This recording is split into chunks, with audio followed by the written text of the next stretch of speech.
This is a podcast about our lived experience, which unfortunately includes infant death and subsequent mental health struggles.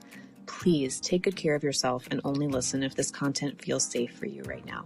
We'll still be here when you're ready. The death of my son, moving 3 times in 6 months, my parents' divorce, my husband's job loss. I was, 12 weeks postpartum. My then husband came out to me as transgender, and just a couple weeks later, our son. So you've had 2 jobs, 5 moves, 2 pregnancies in the span of 7 or 8 months, yeah? When it rains, of course. Are you okay? Hello, everybody, and welcome to As Long as I'm Living. We have a very special episode for you today. I'm going to set the scene. I am in Washington, D.C. at Judith's house, and I am in Judith's bed. And Judith is here with me. There's also a pupper named Rosie at our feet. And there's a third human with us today, and that human is Aiden's dad, Judith's husband and Aiden's dad. Would you like to say hi? Hi, everyone. I'm Aiden's dad. There he is. Sorry, I'm trying. Alina told me I had to be more active on our Instagram stories. Judith's posting on Instagram for you all. Because she told me, she asked me to, so I did it. Yeah. Okay, I'm here. Aiden's dad is here. Our pupper is here, Rosie. Everyone is here. I know it was helpful. You basically asked us questions. You asked Haley questions, and I think we'll try to do the same format. Oh, sorry. The only question I have for Aiden's dad. You can say for my husband, because we are still in a relationship. Unless something changed prior to this podcast. No, the only question I have for Aiden's dad, for my husband, is I would like, if possible, if you could share the story of this past year from your perspective, kind of set the scene from where you stand, because I think our audience has heard a lot of it from where I stand. So start wherever you want to start. I guess a hard one to consider, in part because the answer is that, this year has certainly felt like longer than my entire life. Yeah. Would you start the beginning of the story when Aiden died, or would you say from the minute we moved to LA, or when we found out we were pregnant? Where does the story start for you, even? I'd say, obviously, life changes when you find out you're going to have a baby. That's one thing. But as far as major impacts and radical shifts in my life, I'd say, March 4th was much more impactful, and just sort of immediately saying wow, everything's up in the air. You don't know what's going on, and you're going to have to figure yourself and your life out now. Yeah. And you're desperately sad. There's a lot going on, a lot of emotions to process at the same time. And I guess the difficulty of having a lot of emotions at once is it becomes confusing to parse out how you're dealing with each one, and whether you're feeling that feeling because of grief or trauma. Are you feeling that feeling just because it's hard to do other stuff at the same time as dealing with grief and trauma? That is the funny part. Life still goes on, even when you've had a huge loss and trauma. There's still a whole life that you have to also keep living somehow. Do I hate the job? Do I want to change careers? Do I want to change where I'm living? Or is it just that I'm having a hard time, and the rest of what I'm processing is sort of making it hard to do the daily things that you'd otherwise do normally? I think one of the things that was really hard for us is because it wasn't just the job. It was where you're living day to day. It's everything changed. It wasn't just you're dealing with one thing to be do I even like this? Do I want this? It's we kept moving all the time. And then your job situation changed and mine did. So it was I don't know. I'm asking, I'm not assuming. Did you feel I don't know what I want or what I like about anything anymore? Yeah, I had a lot of, we knew that where we were living was a temporary situation, and we kind of had ideas of where we'd end up next. So hang on, just as a refresher for anybody who maybe doesn't remember your story, does either one of you want to just kind of share? Yeah. Well, I asked you to share the story. You don't have to go into detail. Judith, maybe do the 10-second. Okay, I'll give a 10-second clip notes. We moved to Los Angeles in November because I was due with Aiden in December. Then Aiden was born in December, and my husband started a job in January. And I would say that this is a job that you've been working for towards for many, many years.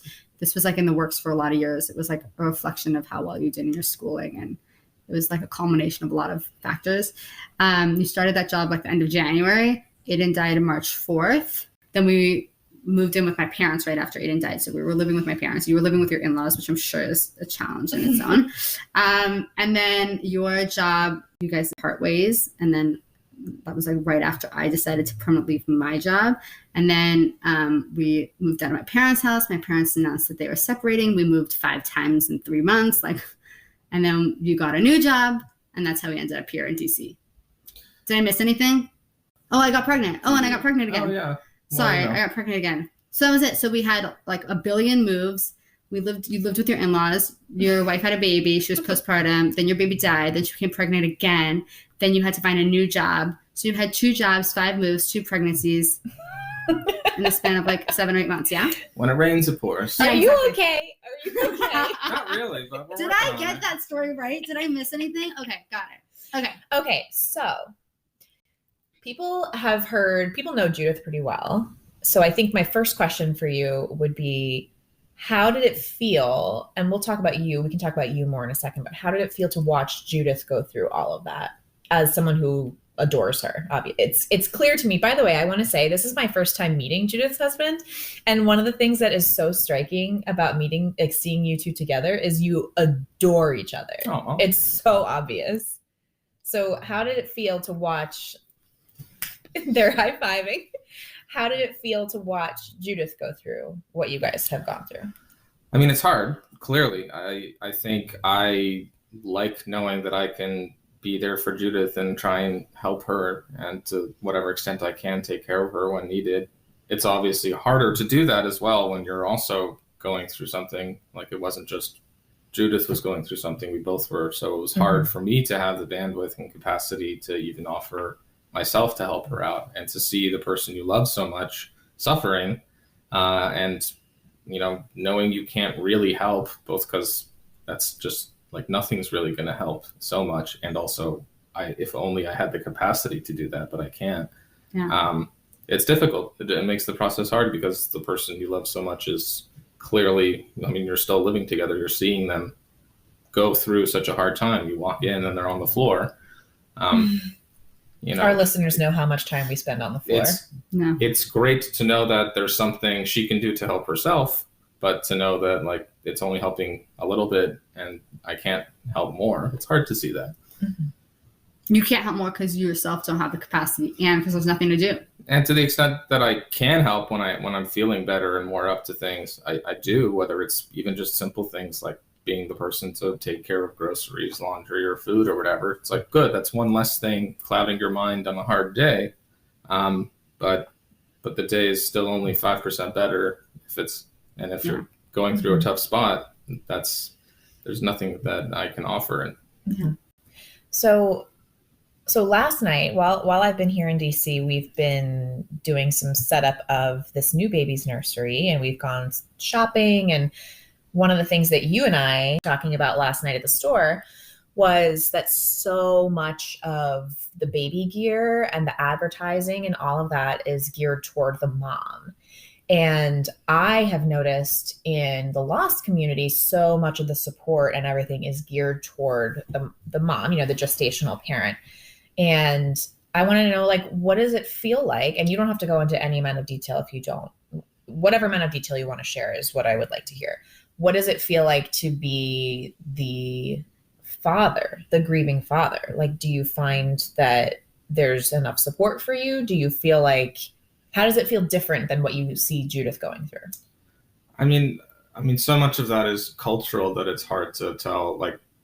I think it's clear we both have a lot of trauma and grief to process, but I would not necessarily go to Instagram and type in grief podcast because I have never seen anything remotely like that marketed towards So me. You're not going to reach out to a random lost dad on Reddit and then fly to New Hampshire to meet with him? Yeah, so much of that is just how do we process grief and what do we expect that to look like? What do we expect just general social interaction to look like? Do you also feel like you don't need that? The question is, do you feel like the lost community isn't catering to you as the parent? Or do you feel like I just genuinely don't need it because I'm doing it differently? It's hard for me to know. It's also hard for me to assess that, because if I was seeing other people offering something to help, or to know that that's what they were doing, then maybe I would look to that.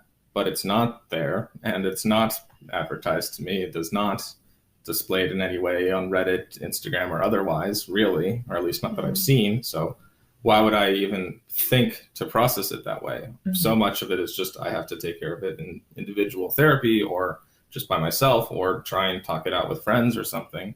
But it's not like the assumption is I build a support group and I talk to them on a very regular basis about this one particular thing, or that I listen to things to try and process my grief through whatever it is, a podcast or a group. So how are you processing? We always talk on this podcast, Judith and I process grief so similarly. And when we had Kaylee on, it was obvious that she has processed this loss so differently. She is much more someone who processes internally, and she is avoidant and all this stuff. And it's so different from how we are. I think Judith and I, almost to a fault, are like, gotta feel all these feelings. We're like running toward it and like ripping feelings open and like putting our heads inside of them. And I know that I would almost say most people are not like that. I think it's more common to do things differently. So if you are comfortable sharing, I would love to hear how you feel like you're processing this. Sure. I'd say it probably would depend on who you're with, because if I was by myself, I imagine I would be more avoidant and just process it super internally.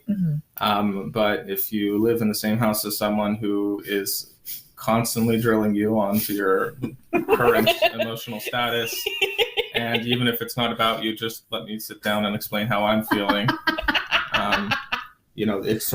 It's like having someone else's therapist live with you. So it's like the discussions are happening, and I know to think about them. Maybe it's not geared towards me, but at least the communication and the language is there. You feel like because I've been so open and like overly expressive about my grief that you feel like you've developed a vocabulary to communicate yours. And just that is a regular part of my day. Do you think that's helpful for you or not helpful? I think do you like it or do you hate it? I think it is difficult at times, but I think in general it's important to like have a segment of your day to assessing how you're feeling and what it would mean to make tomorrow a better day and for yourself. And part of that is having someone who's having those discussions with you. What I've heard in that sentence is that you love it and you're so grateful to have me. And we moved into a larger space now, so you can stay on one floor, and then for 20 minutes a day, I'll have my mini your therapy session, which will help me process this. But do you think it helps? I think it is important to have, it's important to have those small, just sort of checkups and discussions, because otherwise you do become avoidant and then you're not processing it at all. Right. I think I am just by virtue of who I've been my whole life, the type of person to process things more, in a personal, individual, intellectual. Yeah, that's just my style. Yeah, and just how I approach things. Like I am pretty self-aware, and I do evaluate how I'm feeling. It is not a matter of pushing it off. It's just I have to think through things in my way, and that takes time. But it's a more personal process. Yeah. And it can be hard to do that. So whereas if no one was checking up on me, I might avoid it. But it's a helpful reminder to be like, oh, I see that my wife is having these feelings and she's talking about them. We have a discussion. That's my daily reminder to, continue my own process. Yeah. You say, oh, am I having those feelings? And then you can say, no, I'm not. Or yes, I am. Yeah, basically. Or what does it mean to have those feelings? How does that impact our relationship? What should I be focusing on? Is this an easy thing for me, a hard thing for me? Do you feel like our relationship? Okay, one of the things, do you mind if I ask a question?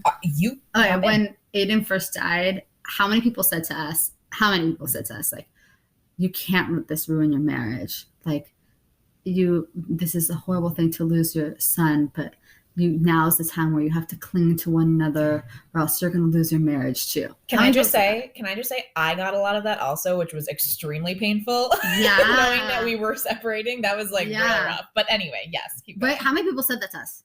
I mean, a lot. A lot. So much of, especially people who are in your community who like are aware of you, but most of your existence to them is like, you are a family unit for us. So we don't really care about your individual sense of self, but like, as long as you're a family, hopefully, you know, they'll say, we hope you stay together and you should cling to each other. And, you know, don't worry, you'll have kids again in the future. Yeah. It's like, okay. I mean, is it just because you want to have more families in your community? Because I'm not really getting a sense that you care how I'm feeling right now. But if I could send another kid to day school with your kid, but you'll feel better about yourself. I do hear what they're saying, and that I do think that for some couples that because if let's say I'm somebody who relies on you for support for my grief, you are not my grieving partner. Like, you're not, and I think that that's really like a strength of ours, that I don't rely on you for that, and you don't have to provide me with that because you don't want to and can't and do it differently. But if I was looking to you for support and you weren't able to give it to me, and vice versa, then I think it would be a huge like it would be a big chasm in our relationship. So it's kind of like, I think the fact that we're both able to recognize that we can love and support one another for 90% of the things, but this is actually one thing that we are not going to lean on each other for. I think that that's been one way that we've been able to stay so strong, but I don't want to assume that we stay so strong. I want to ask you, like, where do you feel our relationship is now compared to where it was a year ago? I mean, I'm so thankful that we have great communication skills and a really strong, beautiful relationship.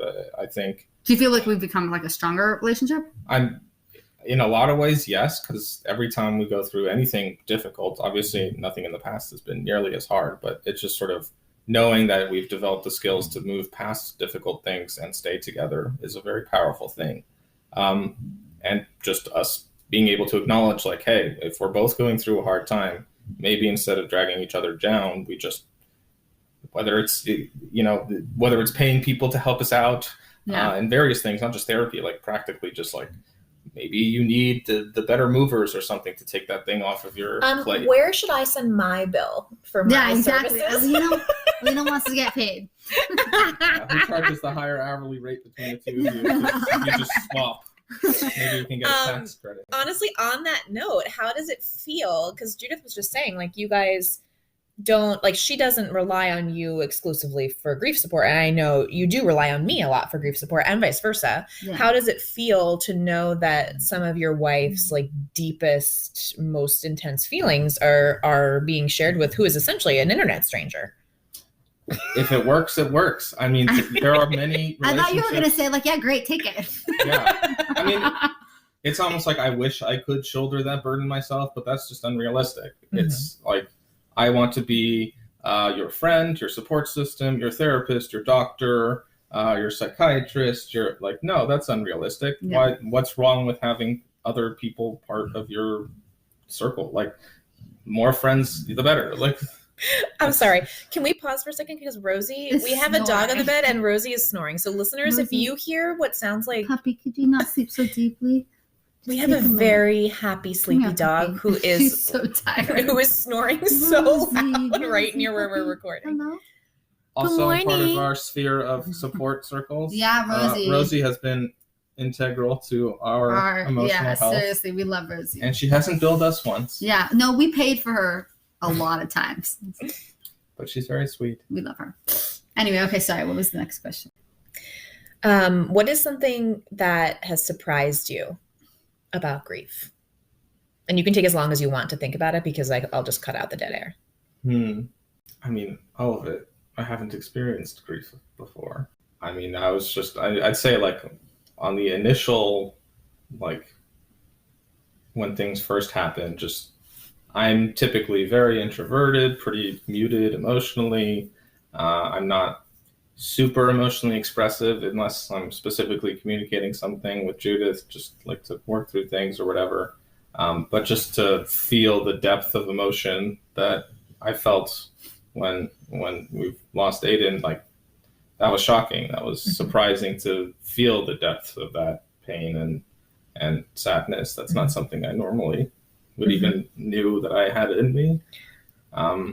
So you certainly discover more about yourself. Not that that's what you want to experience, but just to know that that is there and that's possible. Would you say that you felt all of the, like, typical we don't ascribe to the stages of grief model where they come in order, but would you say you felt all of those things, the denial, the bargaining, the anger, the depression? Would you say you felt all of those things? I mean, definitely like anger, depression, that sort of sadness. I don't know about bargaining because I just have, I guess, a certain fatalistic outlook on a lot of things. So it's like I can't help what has happened. There's nothing I can do at this point. But absent the personal life philosophies, like just the range of emotions and just the cycle of emotions, certainly there were just so many feelings that just overwhelm you. How are you feeling, Judith? I don't even know. I'm so emotional. I wake up to that sound every morning. Yeah. Are you just feeling a big feeling right now? I just feel like it's not fair that it happened to him. Yeah. Like, I feel like for me, not that I can understand why this happened to me, because, like, obviously I can't, but I just feel like, it just feels unfair that it happened to you. Yeah. There's no fairness. There's just reality, and we try and take care of ourselves the best we can. I feel like I was set up for success in this, though, like, because I'd been going to therapy for years. I was the one who really wanted to get pregnant. Like, I feel like I was the one, like, driving this, this whole thing. And so it feels like, it just feels like, not that I, like, dragged you into it, but I definitely feel like, okay, like, this was a risk. And you were the one who was so risk averse, like you said to me so many times, like, this is so scary, and when Aiden was alive, you were so careful.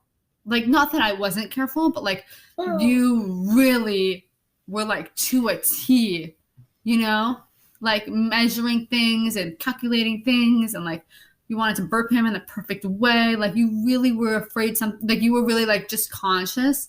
And I felt like I was like, laissez-faire. Yeah. Yeah. I just feel like I didn't have that same like urge to be extra careful. Not that I wasn't careful, just like if the bottle had been out for more than like 30 minutes, I would throw it away and like get a new one just because he wanted to be careful. And I was like, I mean, come on, how bad could it be? It's been 35 minutes, but you were just really, you wanted to do everything right. And I think that I was the one who really pushed having kids and starting right now. And it just feels like unfair that you were worried about it and then you were right. I'd say two things. One, it's important to acknowledge each other's agency. I certainly consented to every choice that we made. I know. So it is not a choice that was made just by you. You might have been a motivating factor, but we make our choices together. Yeah. And so that's just our life together. And two, on the bright side, now you know my anxieties. So you can totally help me out. We'll try again, and in the meantime, we'll just leave a really bad Yelp review. So, like, where would you say was the bottom of, like, the hole when you're like, oh my God, this is the absolute worst, life cannot get worse. This is the worst moment. There's nowhere to go.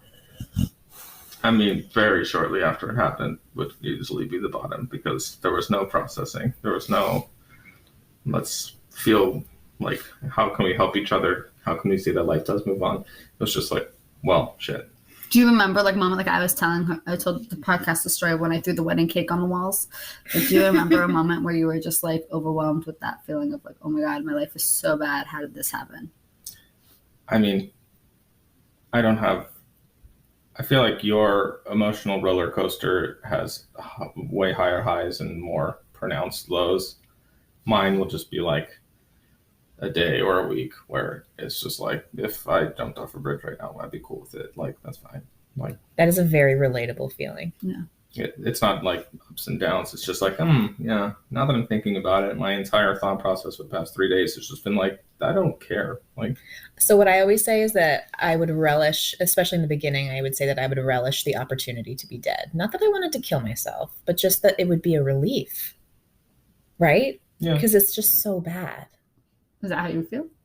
I mean, yeah. I mean, it's like in general, emotionally, I'm not like a super peppy, happy person. So it's like, okay. Are you a wallower?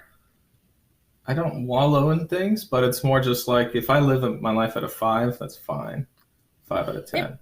My highest is like a 6 out of 10. But if I'm forced to live at a 2, like this is what? Come on, like so that means the best I can do is a 6, but most of the time it's a 2. Like this is someone fix these numbers. This is not right. So this has not been a good year for you. It's been mostly 0s, 1s, and 2s. How did you feel? I would feel like I had a great year before Aiden. So it wasn't. I was gonna say when Aiden was alive, I always say I was the happiest person ever. And how many times did I say to you, like, "Oh my God, I'm so happy"? Yeah, you literally said I've never been happier. So like when more than once. How do you when Aiden was alive? Would you say you were at a 6? Would you say you were at 5? Were you at a 4? Like where were you when Aiden was alive? I mean, seeing you be happy makes me happy, and things were more stable. Like I had just started a new very good job, and you were so happy, and things felt normal. Like, oh, it's like, okay, we're adults now. Like this is stable. This is good. You know, eventually we'll even have a place and settle down and just be like real people. And then immediately followed by moving 4 or 5 more times and major traumas and roller coasters of their own. So yeah. Do you feel like this loss has changed you in any measurable sense? Like changed your personality, changed your outlook? I mean, for sure. I'd say something that I've dealt with just personally for a long time sort of relates to my approach to religion. And that's been a big shift for me, both in how I approach religion and my parents were very religious, how I approach their input. When it becomes clear that I need to focus on myself to just keep myself, you know, breathing, living. Yeah. That focus and that priority means that I'm not immediately just doing what other people say I should be doing and just, you know, sort of following what external sources are saying. Yes. My priorities need to be. It sort of snaps me back into, well, what do I need to do to get through today? Like nothing else matters. Like your opinions don't matter. I love what you're saying, because I think that's one of the things that has changed about me too. I used to be someone who was very like by the book. Like, what do people say I do next? Okay, I do that. And I was happy to be doing that because whatever, like I didn't care. And then now I'm like, I will die if I don't take care of myself and do what I need to do for me. You know, like I think you have to become kind of self-centered in a way that I think it seems like you and I were not. I think actually we're very similar. You have to listen to your inner voice. Like when your inner voice is screaming, you listen to it as opposed to being able to quiet it down before where you're like, well, this is what I should be doing. Well, this is what was right. So who cares what my inner voice is saying? I want to do what's right. I think a really good example, if you don't mind me sharing this, is that when we go to synagogue, like you find prayer very triggering, very, very, very triggering. And there are times where there are, there's like a service that you could say for people who died. So we do try to go to synagogue, you know, to honor Aiden in those moments and to say that prayer. But you will not go in the building until it is time for that one prayer and you leave immediately after. And that's definitely not how it was before. For sure. And even yesterday we went to synagogue and you didn't even come in the room. And I think that's great. Like, I think it's great that you're listening to yourself. And I think it's been high time that you find your voice in our religion and you find a way that it works for you. Yeah, I mean, a lot of I'm into it. My motivation in life prior was sort of like, if I am constantly this person who's living a life of 5 out of 10, that means like things are okay. You don't have to change it because maybe you'll screw it up. So just follow the status quo and do what you should be doing. Now it's like, well, if I'm not okay, the focus is not on keeping the way things are and how they should be. It's figuring out how to get back to at least being okay. That becomes the priority in the moment. Very much, I am the person who it's just like, oh, here's $100. What do you do with it? Roth IRA. Great. That's exactly what I would do too. Yeah. Judith's creativity. That was a nice way to put it. I also want to talk about the trauma. One thing that has changed, I know for you and for me, is how we feel about like life after living such a traumatic event. So do you want to talk about the watches? Well, I like to be very thoughtful with my presents for Judith, and her birthday present this year was both a watch for her and for me, a smartwatch, so that we could constantly reach each other, have emergency SOS access, fall detection if something were to happen, and immediately detect and call someone, and theoretically go online on each other's health profiles and see if we have a pulse. So that is definitely a new thing for us. Well, yeah, I mean, if you were to search through our messages, the most common word is probably you and alive. Yeah. Because I'll just text, hey, you alive? Question mark. Yes. And last Sunday I had gone away. I went to meet my sister and my mom, and I didn't tell you when I got there. And you told me that you texted my sister and asked, are you alive? And that is not something that would have happened before. You do it too. Like there are times where you don't answer and what? Where am I when I'm not answering? At home.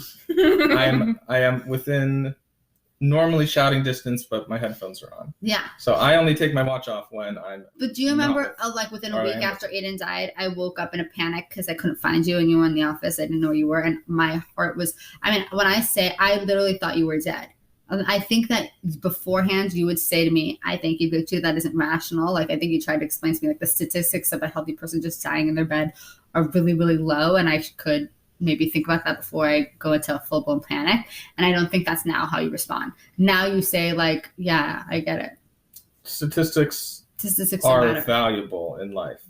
Facts matter less when it's clear that the emotions override all of it. And all three of us know that you can be the bad side of the statistic, unfortunately. Yeah. It's very possible. It's very present in our lives, omnipresent. Yeah. Numbers feel reassuring when you don't feel like numbers have gone out the window for you. Exactly. Right. That's right. Okay. You wanted to ask about Aiden? Yeah. I'd love to hear a favorite memory that you have of your son, if there's one you'd like to share. I mean, I'd say it's hard because so much, I guess, my fear of babies in general and what I feel like I missed out on is that a lot of the baby process is you don't get to see their personality. They can't tell you what they're thinking. Yeah. And they're not doing very much to show you. But towards the end, just when he started to really want to kick more on the play mats, that just sort of felt like that was him exploring and just getting to see him like be a person. Uh-huh. So when he liked the way his legs felt when they moved. He would love to play on the play mat that we had at my in-laws' house. We had one also at our apartment that made sound, and he would kick it a lot. Yeah. And so it was just sweet to see, like, oh, he's exploring. It's like figuring out the sounds. Watching him learn. Yeah. Yeah. I feel like it's really unfair because we didn't really get to see more. Yeah. You know? It is really unfair. It's unfair that we didn't get to see more. Yeah. Yeah.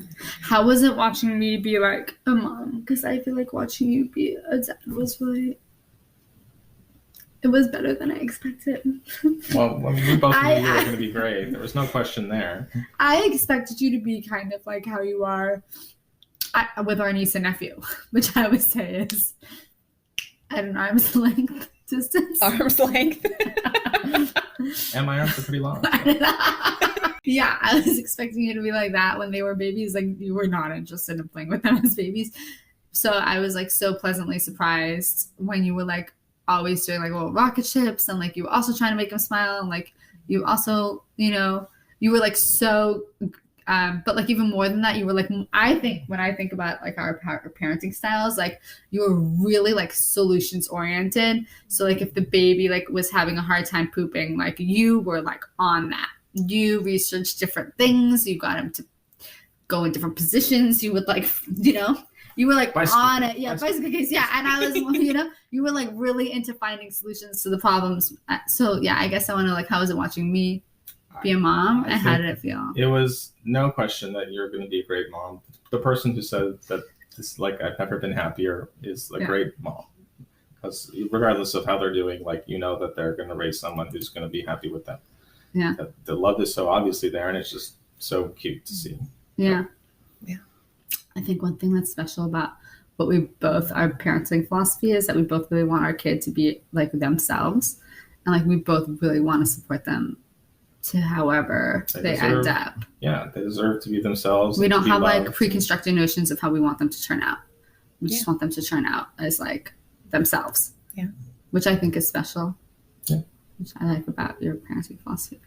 So we'll try again, hopefully with a better outcome. Yeah. Okay, let me ask one more question. Okay. Yeah, we have time. How do you feel about, I think this is something you and I feel really differently about, and I also think this is something that maybe our audience feels differently about parenting a dead baby.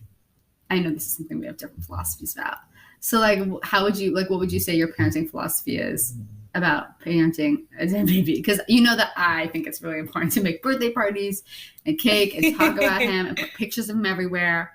I definitely am the one who pushes for like the ceremony, the pomp, the circumstance, like getting his name on things. And that is not your attitude. So how would you describe parenting a dead baby? I feel like I'm going to be a Debbie Downer about it. No, tell me. We're allowed to have different perspectives. Well, I'm not sure that anything exists after death. And so I think a lot of what people do for parenting their babies who are no longer with them is to try and process grief, or for themselves, or for perhaps the family. That could be valuable for a family. But on an individual level, either Aiden no longer exists in any capacity, or to the extent that he does, he probably doesn't need to have the most extra grave I've ever seen, with like 12 different pinwheels and little toys. Okay, but you did like the grave. But when we went for his birthday and I put all those things, you said like that was nice. It was very sweet. So who was it nice for? Me, tailored. for you, for him? Like, what did you The think? sentiment and the beauty of seeing that love continues is a beautiful thing. Yeah. Whether, I don't know, Aiden, how do you feel about it? But like on the, but Tony, but you can cut out the silence and wait for him to respond. If you don't believe that he's really benefiting from it, like what are the things that make you feel like you're parenting him? What do you do? It's motivated by your decision that that's important, and also by my awareness that I don't know what things are or are not true. So it's like, it doesn't hurt me. So, and I don't know, maybe this is a very beautiful thing that he appreciates. So, And how did you feel about his birthday party this year? I think it was a beautiful thing. I don't know if he appreciated it or not because he hasn't told me. So, So you don't feel like you hear him when you get signs from him? I'm laughing even at the question. No, not so many dolphins in DC have surfaced. But they'll come. You know, today when I was looking at paint colors, one of them was called Dolphin Fin. Wow. I'm not going to tell you which one. Okay, speaking of paint colors, you have now seen me in action. What Alina really wants to know is, what do you think of her? What do you think of me? You hear me on the phone to your wife all the time. What do you think? What does it feel like to see like me and Judith in person interacting? How does it feel that I like swooped in and like painted your whole nursery? I think it's pretty funny to watch. Do you think I'm crazy? Do you think I'm a nice person? Do you think now I'm just being selfish? Tell me more. An insult? Because like I married Crazy, and it's the favorite, like my most favorite person in the world. I think that's true. A little extra. Extra. So what do you think of Alina? I mean, it would be hard to call you crazy when I think you're more toned down than Judith is. Yeah. So it's just like, you're so normal. This is great. No, but it's also just funny to see the ways that you are very much Judith, and then the ways that it's just like, you're Judith if she had more of my qualities. It's like an interesting. It's a spectrum. She's like a mix. Yeah. She's like a mix of us. The three of us went to IKEA, and Judith was so stressed out because she does not like IKEA. I hated it. But the two of us, Judith's husband and I love IKEA, and the two of us were like having a grand old time, and Judith was so stressed out. I was like hyperventilating in there. I hate that place. Or I mean, we're saying the same thing. We're both like, look at all the options, and you're like, look at all the options. Yeah. Do you feel like grateful that Alina has come into our lives so she can support me? More people in the circle, the better. I mean, it's good to have nice friends who you can be there with and help support each other. He's not the type to like say I really like you, but I think he really likes you because I've seen him with a lot of my friends and he doesn't often opt to spend an hour with us. Just talking. This is true. This is true. I actually think that Alina is the most your type of friend out of all of my friends.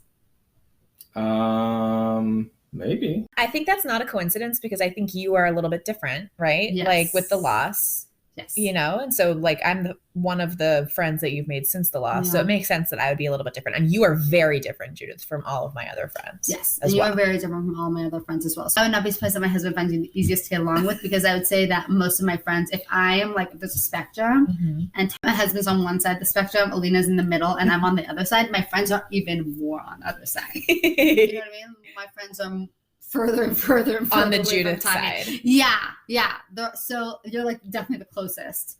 I think that you and your friend group would get along with his friend group. Yeah. You guys play like board games or whatever. All right. Well, anything else that either of you would like to share before we anything else you want to share? Thank you for having me on your internationally successful podcast. Thank you. Are you going to listen to this episode? No. He does not listen to one episode, but he says he listens to them live. Because he listens. I do. You listen to half of it live. Yeah, he's like, I have front row tickets, live shows. I hear the behind the scenes. You hear the postmortem. The future, Patreon content. What's next? Oh my gosh. Thank you, honey, for being on the podcast. I appreciate your honesty. Yeah, we appreciate you coming on. I really am so grateful to have you. Thank you, Aiden's mom. Yeah, thank you, Aiden's dad. All right. I wouldn't want to do it with anyone else. Well, we have to say one more thing. Sorry, one more thing. Okay, go ahead. I think we should share the story. Like after he died that morning. Do you remember what happened when we were allowed back in our room? And I remember so distinctly, like it was like I don't know. He was just dead. Like he hadn't been dead for a few hours. And I looked at you and I was like, "What are we gonna do?" You remember? I was like, "What are we gonna do?" And you're like, "We're still going to be happy. Like, we're just going to keep walking towards happiness until we get there. Like, we're still going to do this." I feel like we've really held true to that. Like, we are determined to find happiness. It's become a bit of a mantra for us to remind ourselves. That we're walking towards it. Yeah. Together. As long as we're living. As long as we're living. We're going to do it. So okay, sweet. That's all the story I want to share. All right. Thank you, everybody, for listening. To all of our wonderful new friends, we want to hear from you. Email us at aslongasimlivingpodcast@gmail.com. And follow us on Instagram at aslongasimlivingpodcast. We'll get back to you as soon as our grieving brains allow. Yay!